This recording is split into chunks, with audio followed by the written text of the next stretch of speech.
Good morning students. I am Dr. Rekha Prajapar. In previous lecture, we talked about the propagation of TM wave in rectangular waveguide. Last lecture में हमने rectangular waveguide के लिए TM mode की बात की थी, जिसमें हमने वेरियस कंपोनेंट्स डिराइव किए थे।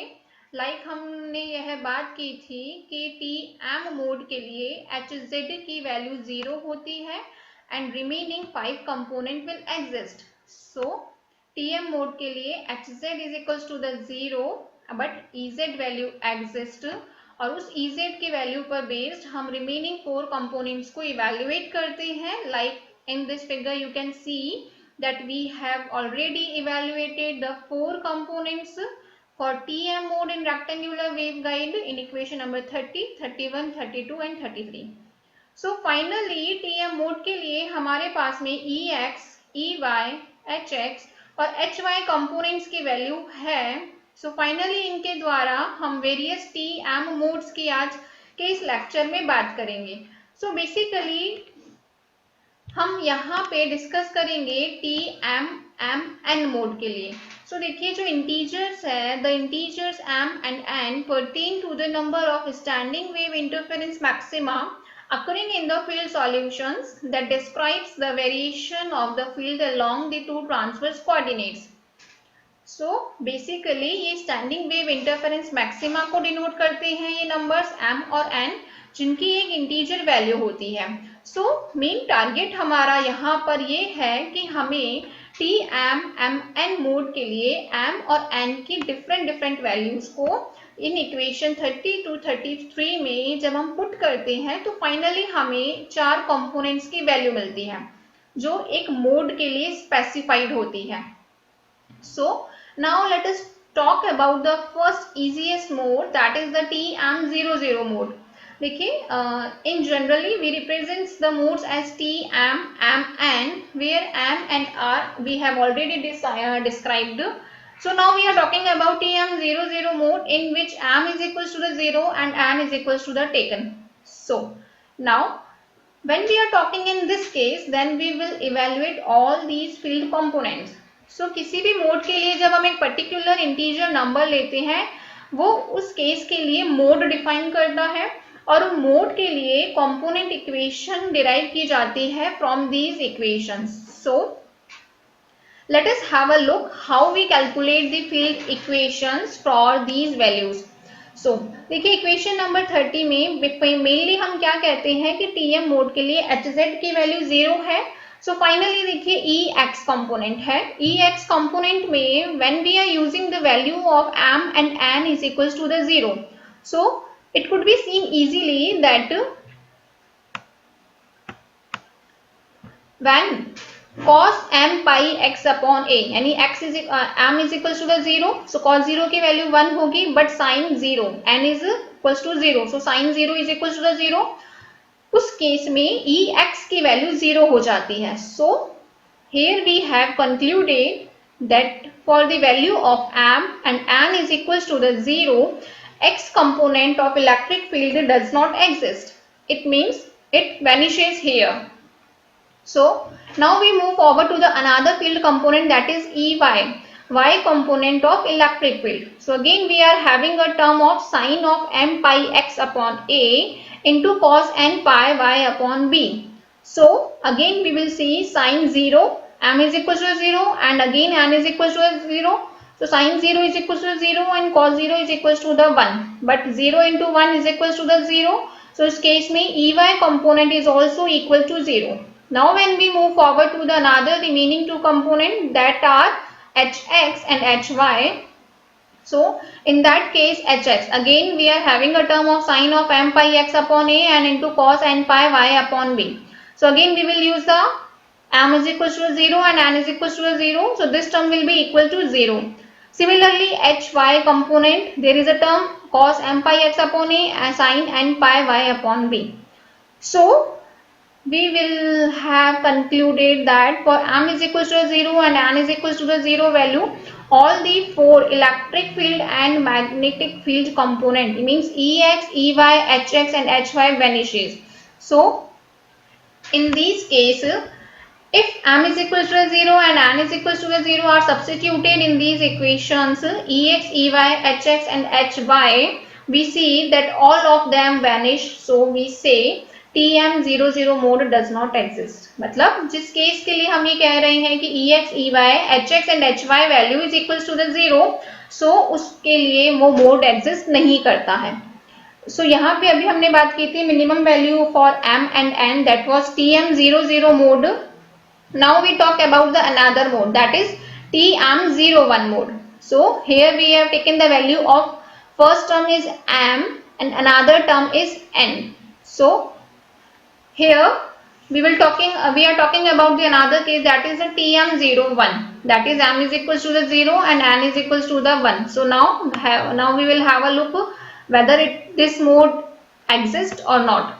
So देखिए ex, this is the ex, here we will put the value of m is equals to the 0. So m यहाँ इसके मल्टीपल में है, so यहाँ पे सीधे सीधे ही x component means x component of electric field will get 0.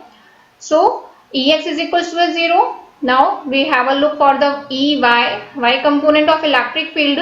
Again we could see that it is a term of multiplied by n, okay, but there is a term containing sin m pi x upon a, and sin 0 is equals to the 0. So again Ey gets equal to 0.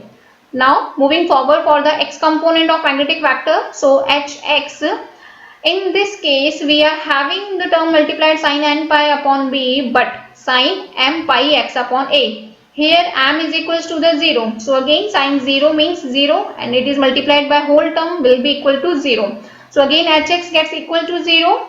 Now when we have a look for the y component of magnetic vector, so in that case we are having a term in multiple of c m pi upon a, and here m is equals to the 0. So whole term will be equal to 0. So hy is equals to the 0. So we can say for the value of TM01 mode, all field component vanishes. So TM01 mode also does not exist.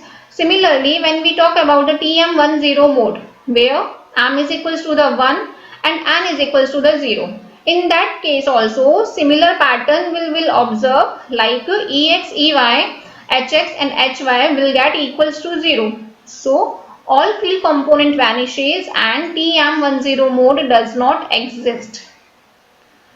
So when we are talking for the TM mode case, in that case we have find that TM00 mode, TM01 mode और TM10 mode, इन तीनों modes के लिए field components की value 0 आ रही है. It means ये मोड एग्जिस्ट नहीं करते हैं. So now we will look forward for the another mode, that is the TM11 mode. We could see that for this mode, that is the TM11 mode, we will not get the 0 values of these 4 components. Let us have a look how we are not getting the 0 values of these 4 components. Like Ez, where we have already evaluated for the value of Ez, that was c sin m pi x upon a into sin n pi y upon b multiplied by e raised to the power j omega t minus gamma z. So m is equals to the 1 and n is equals to the 1. So here this is the solved component for the z component of electric field for the TM11 mode, for which case m is equals to the 1 and n is equals to the 1. So this is the z component of electric field. Now we will evaluate other 4 components Ex, Ey, Hx and Hy. So from the equation number 30, where we will put the value of m is equals to the 1 and n is equals to the 1, we will find the value of x component of electric field as Ex is equals to the minus gamma upon h square c, m is equals to the 1, so it will be pi upon a into cos pi upon a into x sine of pi y upon b into e raised to the power j omega t minus gamma z. Similarly, to find the value of Ey, that will be minus gamma upon h square c, again n is equals to the 1, so it will be pi upon b sine n is equals to the 1 pi x upon a into cos pi upon b y e raised to the power j omega t minus gamma z.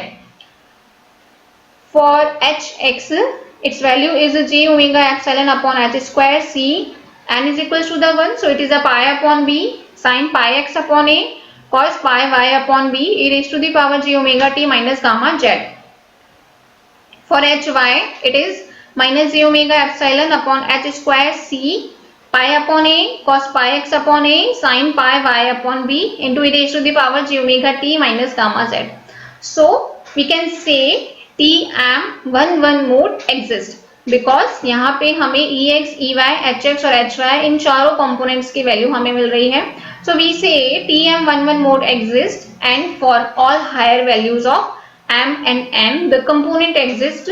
So it means all higher modes do exist. So here we were talking about the M or N values. So basically M represents the number of half a wavelength across the waveguide breadth, and N number, small n, represents the number of wavelength along the waveguide height. So this is the axis diagram where we can see this is the x direction, this is the y direction, this is the breadth, this is the height, and this is the z direction. This is the propagation direction. So this is the EX component, HX component, here is the HY, this is the EY component, and this is the EZ, because we are talking about the TM mode, and in this mode HZ is equals to the 0, so we are not showing HZ component, but other total 5 components are existing, which we have already discussed in this case. So now we will talk about the field distribution of TM waves. Field distribution की अब हम यहाँ पे बात करेंगे कि किस type के पैटर्न्स हमें TM11 मोड के लिए रेक्टेंगुलर वेवगाइड में मिलते हैं. So now first of all we are talking for the TM11 mode, जिसे हम E11 मोड भी कहते हैं, because HZ component is 0 but not EZ component is equals to 0, as EZ is not equals to the 0, so we are writing it as a E11 mode also. So now we will talk as we know TM mode में HZ 0 है, so magnetic field का component केवल x और y plane में होगा, and these HX and HY components are written in equation number 36.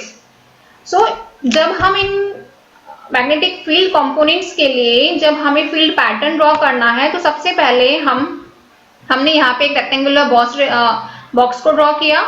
इस box के centre से हमने दो परपेंडिकुलर लाइंस को ड्रॉ किया है, and these perpendicular lines are passing through the center of the waveguide. So you can have a look in this image, figure 1a, that is we have plotted two perpendicular lines, that is AA and BB. These two lines are perpendicular to each other or at right angles to each other and passing through the center. This is the center of the waveguide. So इस प्रकार से हम यहाँ पे equation number 36 which is showing HX and HY field component, we will draw pattern for these components. So have a look when. Now let us start from the value of AA. हम जानते हैं कि AA इस point पे, इस line पे, अगर ये हमारा इसका ब्रेथ है B, so हम ये कहते हैं एट AA लाइन पे इसकी वैल्यू हाफ हो गई, means at AA point y is equal to the b upon 2. So जब हम y is equal to the b upon 2 की बात करते हैं, सो आप यहाँ पे देख सकते हैं y की वैल्यू जब मैं यहाँ पे b अपॉन 2 रिप्लेस करूंगी इक्वेशन नंबर 36 के फर्स्ट इक्वेशन में, so then we will get pi upon 2 term into of cos. So cos pi upon 2 is equal to the 0 होता है. सो HX कंपोनेंट की वैल्यू 0 हो जाती है. सो हम यहाँ पे देखेंगे कि HX कंपोनेंट 0 होगा. अगेन जब हम x की बात करते हैं, that is a BB line, और BB लाइन पे इसकी वैल्यू अगर ये पूरा 0 से लेके a है, तो मिड ऑफ लाइन में क्या होगा, a अपॉन 2. सो अगेन इस पॉइंट पे जब हम बात कर रहे हैं तो a upon 2. So a upon 2. जब हम HY की बात करेंगे तो x की वैल्यू जब हम यहाँ पे a अपॉन 2 प्लेस करेंगे तो we will get cos pi upon 2. It means is equal to the 0. So हम यहाँ पर ये कहते हैं कि सेंटर में HX और HY की वैल्यू 0 होती है. So and we also say कि magnetic lines of force must cross AA and BB normally, और in the rest of the waveguide cross section both HX and HY exist and the line of the force take the shape of distorted ellipses. and ये distorted ellipse finally tending to become rectangular in the vicinity of the waveguide walls. So basically हमने यहाँ पे hx और hy के लिए field patterns बताए हैं and these patterns are looking like this. ये जो pattern है इस प्रकार से ellipse के फॉर्म में स्टार्ट होते हैं, distorted ellipse के फॉर्म में, और फाइनली जाके rectangular waveguide की vicinity में rectangular shape में हमें मिलते हैं.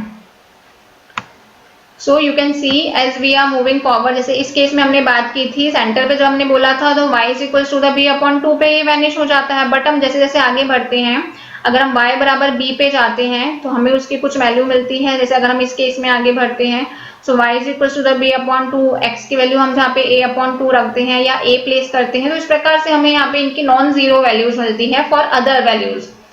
सो using that concept we have plotted these patterns. आगे आपको अभी और क्लियर हो जाएगा कि किस प्रकार से हमने इनके इस पैटर्न्स को ड्रॉ किया है. सो देखिए, furthermore we know that hx is equals to the 0 as we know that hx as we know that hx is equals to this term, that is 32, equation number 32. सो हमें यहाँ पे hx के लिए field pattern को draw करना है. सो देखिए हम किस प्रकार से hx के लिए फील्ड पैटर्न को ड्रॉ करेंगे.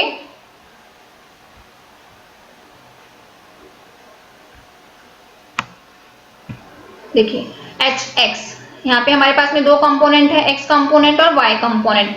हमने यहाँ पे 2 एक्सिस को लिया है, दैट इज x डायरेक्शन और y डायरेक्शन. तो देखिए हम यहाँ पे सबसे पहले x डायरेक्शन की बात करते हैं और x डायरेक्शन के लिए कंपोनेंट है hx. सो देखिए hx में हमारे पास में दो कंपोनेंट है x और y. सो हम 1 by 1 x component x direction के लिए और y डायरेक्शन दोनों के लिए हम यहाँ पे देखेंगे. तो सबसे पहले अगर हमने x डायरेक्शन की बात की तो ये हमारा वेव गाइड है. वेव गाइड का ये क्रॉस सेक्शनल व्यू है जहां पे मेरा पॉइंटर मूव हो रहा है. This area is the cross sectional view of a wave guide. तो इस प्रकार से जो ये क्रॉस सेक्शनल व्यू है वेव गाइड का, जिसमें हमने कहा था x डायरेक्शन में उसकी कोऑर्डिनेट है a और y डायरेक्शन में उसका कोऑर्डिनेट है स्मॉल b. सो जब हम ये कह रहे हैं कि x डायरेक्शन में इसका कोऑर्डिनेट 0 से लेके a के बीच में वेरी करता है. सो यहाँ पे जो हमारी इक्वेशन नंबर 32 है, इस इक्वेशन में जब ये x की वैल्यू हम 0 से लेके a तक के बीच में वेरी करते हुए प्लेस करेंगे तो हमें x डायरेक्शन के अलोंग hx फील्ड पैटर्न का वेरिएशन मिलेगा. लाइक हमने यहाँ पे सबसे पहले x की वैल्यू ली. सो x की वैल्यू 0 हमने यहाँ पे पुट किया तो साइन 0 मिलेगा. It means hx. Here we are talking about the x component of hx. It means sine of n pi x upon a. So m की वैल्यू, x की value जब हमने यहाँ पे 0 रखी, 0 मिला. हम ये जानते हैं this is from 0 and this is a. सो यहाँ पे मिड में क्या होगा, a अपॉन 2. हम एक्सट्रीम पॉइंट्स लेके इनके फील्ड पैटर्न्स को ड्रॉ करेंगे and these extreme points I am talking like this is 0, this is the a and this is the mid, that is a upon 2. सो इस component में जब हमने x की वैल्यू 0 रखी तो 0 हो गया. सो हमने यहाँ पे उस पॉइंट को प्लॉट किया.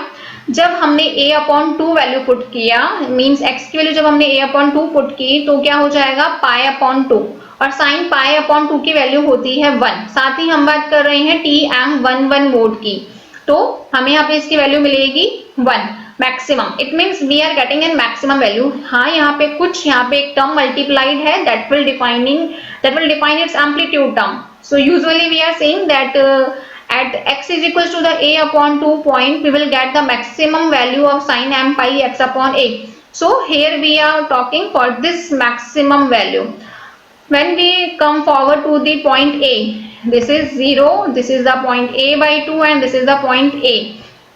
So जब हम यहाँ पे a वैल्यू पुट करते हैं x की तो then we get sin m pi or basically sin pi and that is equals to the 0. So again ये कंपोनेंट 0 हो जाता है. So हमने यहाँ पे देखा कि इस प्रकार से हमारा यहाँ पर ये hx के लिए x डायरेक्शन का ये कंपोनेंट है, ये शो कर रहा है hx कंपोनेंट के x पार्ट को. सो अब हम बात करते हैं hx के y पार्ट को. सो जब हम इस hx के y पार्ट की बात करते हैं then it is in the term of cos n pi y upon b.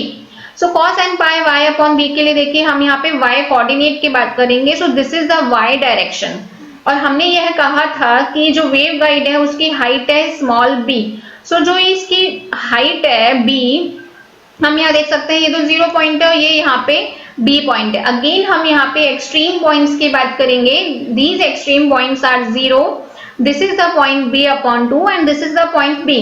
So एक क्लियर इमेज फाइंड आउट करने के लिए हम मेनली अगर हम इन 3 पॉइंट्स की बात करेंगे तो then we will get a field distribution pattern for this components. So hx के लिए हम यहाँ पे बात कर रहे हैं cos n pi y upon b के लिए। सो cos n pi y upon b के लिए देखिए, जब हमने y की वैल्यू 0 रखी, दैट इट मीन्स जब हमने इस पॉइंट की बात की, सो y जब हमने 0 रखा तो cos 0 क्या होता है 1 मीन्स हमें इसकी मैक्सिमम वैल्यू मिल रही है। तो जब हमें इसकी मैक्सिमम वैल्यू मिल रही है तो हमने यहाँ पे इस पॉइंट को प्लॉट किया। आगे हमने बात करी है पॉइंट मिड पॉइंट की, and that mid point is b upon 2। तो जब हमने यहाँ पे y की जगह b अपॉन 2 रखा, it means then we will get cos pi upon 2 and cos pi upon 2 is equal to the 0। It means ये पॉइंट है 0, ये पॉइंट हमारा शो कर रहा है इसके 0 को। किसी भी वेव इक्वेशन, किसी भी वेव के लिए हम यहाँ पे 0 लेते हैं, this is the maximum point and this is a 0 amplitude. So now we talk for the point b। b point की वैल्यू जब हमने यहाँ पे प्लेस करी है, y की वैल्यू जब हमने यहाँ पे b रखी है, then we will get cos pi because n is equals to the 1, then we will get cos pi। cos pi is equals to the -1। so here we have plotted in this part। so हमने finally hx के x component को और y component को plot किया है for hx। similarly we can also draw for Tm mode y component of h vector as, देखिए again here we are getting a term cos m pi x upon a sin n pi y upon b। सो हम ये देख रहे हैं m और n की value 1 है, but sign का जो वेरिएशन है वो हमें मिल रहा है y डायरेक्शन में। ठीक है, सो y डायरेक्शन में हम ये कह सकते हैं this is the y direction. So y direction में जब हम y की वैल्यू एक बार 0 प्लेस करेंगे तो इसका एम्पलीट्यूड 0 आएगा। जब y की वैल्यू हम b अपॉन 2 रखते हैं तो मैक्सिमम मिल रहा है, और जब y की वैल्यू b के इक्वल रखी जाती है then we are again getting 0 value. So यहाँ पर एक हाफ वेव बन रही है y डायरेक्शन के लिए, hy कंपोनेंट के लिए। और अगर हम बात करते हैं x कंपोनेंट की, सो उस केस में x की वैल्यू को हम वेरी करेंगे 0 से a तक। तो जब हमने 0 रखा तो when we are getting maximum value, when we put this value x is equal to the a upon 2, उस केस में हमें इसका 0 मिलता है because we will get cos pi upon 2 and cos pi upon 2 is 0। फिर अगर हमने value put की यहाँ पे x की, that is a, then we will get cos pi that is -1। सो हमें यहाँ पे -1 मिलता है। सो हम ये कह रहे हैं हमने यहाँ पर बेसिकली hx और hy के लिए x और y डायरेक्शन में उनके रिस्पेक्टिव साइनोसॉइडल वेव पैटर्न को ड्रॉ किया है। लाइक अगर हमने बात की hy के लिए तो x डायरेक्शन में कौन सा पैटर्न था, cos pattern, that is the cos pattern, और y डायरेक्शन में हमें मिल रहा है साइन पैटर्न। सो इस प्रकार से हमने उसके पैटर्न को ड्रॉ करा है। सो हम ये कहते हैं कि hy के लिए हाफ वेव वेरिएशन कौन सी डायरेक्शन में मिल रहा है, y एक्सिस के अलोंग, और फुल पैटर्न मिल रहा है हमें x एक्सिस के अलोंग। सो इस प्रकार से हम hx और hy के लिए फील्ड पैटर्न्स ड्रॉ करते हैं। और अगर हमें इसका z कंपोनेंट भी एग्जिस्ट करना है टाइम के साथ में, सो बेसिकली हम इसको मल्टीप्लाई कर देते हैं e raised to the power j omega t minus gamma z से।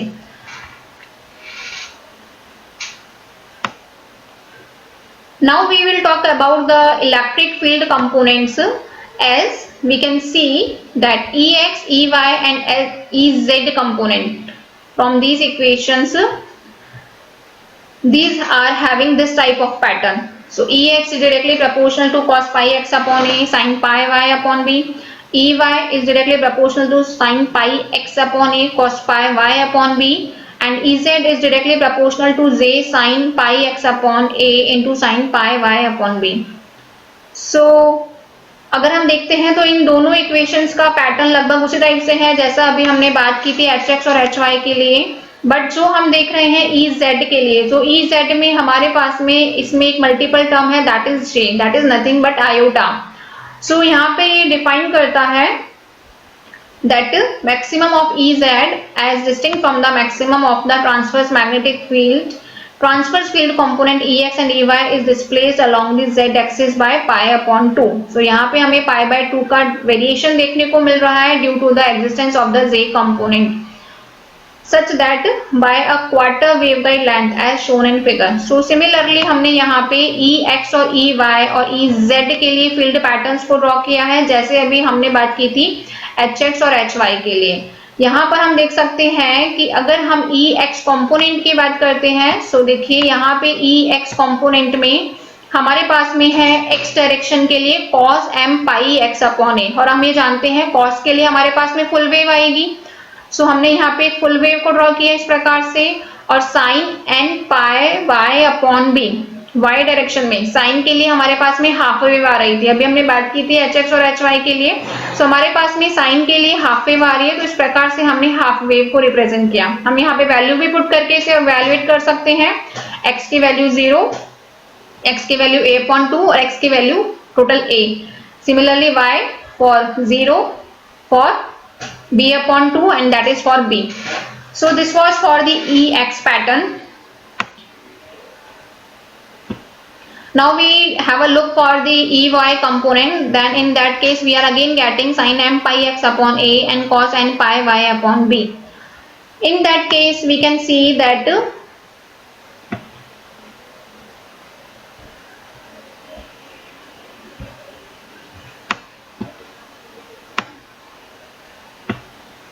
again for Ey component sinusoidal part is in the x direction. So x direction में हमको हाफ वेव मिलेगी अब Ey के लिए, तो Ey के लिए हमें x direction में हाफ वेव मिलेगी और y पार्ट के लिए हमें फुल वेव मिलेगी. So this is a full wave for cos part.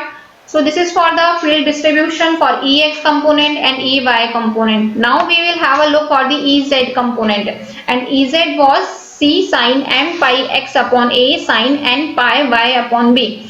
सो हम ये देख रहे हैं कि जब हम TM मोड के लिए EZ कंपोनेंट को देख रहे हैं तो उस केस में दोनों टर्म साइन टर्म में होती हैं और हमने यह अभी देखा कि साइन पार्ट के लिए हमारे पास में आती है हाफ वेव।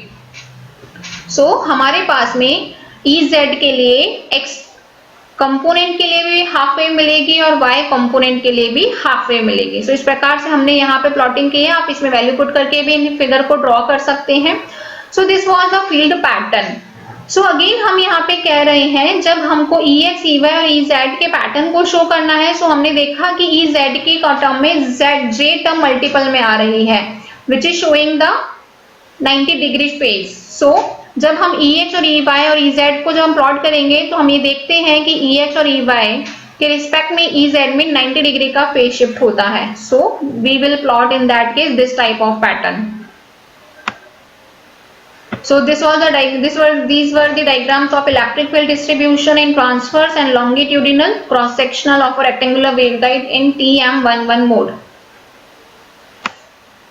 अब बेसिकली हम यहाँ पे बात करेंगे एक इलेक्ट्रिक लाइन ऑफ फोर्स के लिए पैटर्न के लिए जिनको हमने इस प्रकार से फिगर नंबर 3 में प्लॉट किया है जहां पे हम ये कह रहे हैं The electric line of force arising from these fields, जो अभी हमने बात करी है Ex, Ey और Ez के लिए, so there will be the electric line of force definitely for these components. So the electric line of force arising from these fields are shown in the figure C3 as desired by the boundary conditions. Boundary condition ये कहती है कि जो flux है line of force का it is almost zero near the walls and it increases as the distance from the wall increases. जैसे जैसे हमारी वॉल से इसकी डिस्टेंस इंक्रीज होती है वैसे वैसे उनका एम्पलीट्यूड इंक्रीज होता है। सो अगेन हमने यहाँ पे ए और बी पार्ट के लिए इनकी इलेक्ट्रिक लाइन ऑफ फोर्स को रिप्रेजेंट किया है for which they are passing through axis and they are parallel to Z axis. तो इस प्रकार से इनकी इलेक्ट्रिक लाइन ऑफ फोर्स होगी। This figure is showing the electric field pattern or electric line of force direction in a rectangular waveguide at TM11 mode. So basically this is showing the electric field. So हम ये कह सकते हैं कि यहाँ से हम ये देख रहे हैं this is the cross sectional view. This is a cross sectional view. This is the breadth and this is the height. For in that case में इलेक्ट्रिक लाइन ऑफ फोर्स की डायरेक्शन इस प्रकार से इस वेवगाइड के अंदर होती है और ये है इसका टॉप व्यू जहां पे हम देख सकते हैं कि जैसे जैसे हम इसके वॉल से दूर जा रहे हैं इसका मैग्नीट्यूड इंक्रीज हो रहा है। सो इस प्रकार से अगर हमें इनका कंपोजिट पैटर्न बताना है, कंपोजिट पैटर्न में हम इलेक्ट्रिक फील्ड और मैग्नेटिक फील्ड दोनों को प्लॉट करते हैं। सो हमने यहाँ पे ई वेक्टर और एच वेक्टर दोनों के लिए कंपोजिट पैटर्न प्रेजेंट किया है। कंपोजिट की बात करेंगे तो वहां पे ई और एच दोनों को साथ में प्लॉट किया जाएगा। So this is the cross sectional view. Cross sectional view में again this is the breadth and this is the height of the rectangular waveguide in which there are two lines. First line is a regular line and another one is the dotted line. So regular line is showing electric field. So again we have already talked that this is the electric field pattern and this is the magnetic field. ये magnetic field के लिए हमने HX और HY के लिए पहले starting में discuss किया था और अभी हमने बात की है EX और EY के लिए। सो इस प्रकार से हम देखते हैं ये है EX EY और बेसिकली इलेक्ट्रिक फील्ड के लिए पैटर्न है। These dotted lines are representing the magnetic field vector. अगर हम इसका टॉप व्यू देखते हैं so this is the top view. इस टॉप व्यू में हम बात कर रहे हैं इलेक्ट्रिक फील्ड के लिए, जिसमें हम ये कह रहे हैं कि ये जो क्रॉस है ये शो कर रहा है कि वेव जो पैटर्न है वो यहाँ से बाहर की तरफ जा रहा है। आप इसका डायरेक्शन भी देख सकते हैं, इट इज लीविंग, और जो डॉट पॉइंट है वो उसको बता रहा है that the it is entering. So basically these are the composite pattern which are drawn for a rectangular waveguide at TM11 mode. हमने यहाँ पे बताया है कि TM00 mode exist नहीं करता है because all field component vanishes. Similarly TM01 and TM10 mode also does not exist. But initially जब हम बात कर रहे थे for m is equals to the 1 and n is equals to the 1 means TM11 mode exist करता है, उसके आगे के सभी हायर मोड भी एग्जिस्ट करते हैं। इट मींस m और n की वैल्यू अगर 1 के अलावा हायर वैल्यूज भी लेंगे तो वो सभी मोड एग्जिस्ट करते हैं। सो बेसिकली हम यहाँ पे बात कर रहे हैं, अभी हमने यहाँ पे देखा था कि EX, HX, EY और HY सभी के लिए हमने यहाँ पे फील्ड इक्वेशंस हमें पता है और हमने यहाँ पे EZ कंपोनेंट इक्वेशन में Z फैक्टर देखा था which was indicating a phase shift of π/2। So these were the field pattern for the TM11 mode. Now आगे हम आगे बात कर सकते हैं अलग अलग मोड्स की, like TM21 mode, TM12 mode, TM22 mode with taking the different values m and n. So आगे हमने बात करी है TM21 मोड के लिए which differs, वो definitely डिफर करेगा TM11 मोड से और वो डिफरेंस होगा only in the present of second wave. देखिए TM11 मोड था और अब है यहाँ पे TM21 mode. So basically difference किस टर्म में होगा, इन कंपोनेंट्स में होगा, EX, EY और HX और HY के कंपोनेंट्स में डिफरेंस होगा। सो हम यहाँ देख सकते हैं कि अब हमारे पास में जब हम बात करेंगे TM21 मोड की, सो m की जगह जहां हम पहले 1 ले रहे थे वहां हम m की जगह हम यहाँ पे 2 प्लेस करेंगे, तो जिस भी टर्म में 2 आएगा उसका फील्ड पैटर्न वेरिएशन चेंज हो जाएगा। सो हम ये कह रहे हैं कि TM11 mode TM21 mode TM11 mode से केवल डिफर इसलिए करता है क्योंकि यहाँ पे सेकेंड हाफ वेव भी हमें मिलती है। देखिए यहाँ पे हमने इस प्रकार से यहाँ पे इसके देखिए हमने जहां हमने देखा था वहां पे हमें केवल एक ही मिल रहा था, बट हमें यहाँ पे 2 मिल रहे हैं। देखिए एक ये है और एक ये है। इस प्रकार से TM21 मोड TM11 मोड से डिफर करता है। सिमिलरली अगर हम आगे बात करना चाहते हैं हायर मोड्स के लिए, लाइक TM22 मोड के लिए, so this pattern is showing for the TM22 mode, और इस केस में m की वैल्यू हम 2 लेंगे और n की वैल्यू जब हम 2 लेते हैं तो इस प्रकार से हमारे पास में ये इसका पैटर्न ड्रॉ होता है, जिसमें हमने यहाँ पे इस फिगर में इनके कंपोजिट पैटर्न को शो किया है। Regular lines are showing the electric field pattern and these dotted lines are showing its magnetic field pattern. Thank you.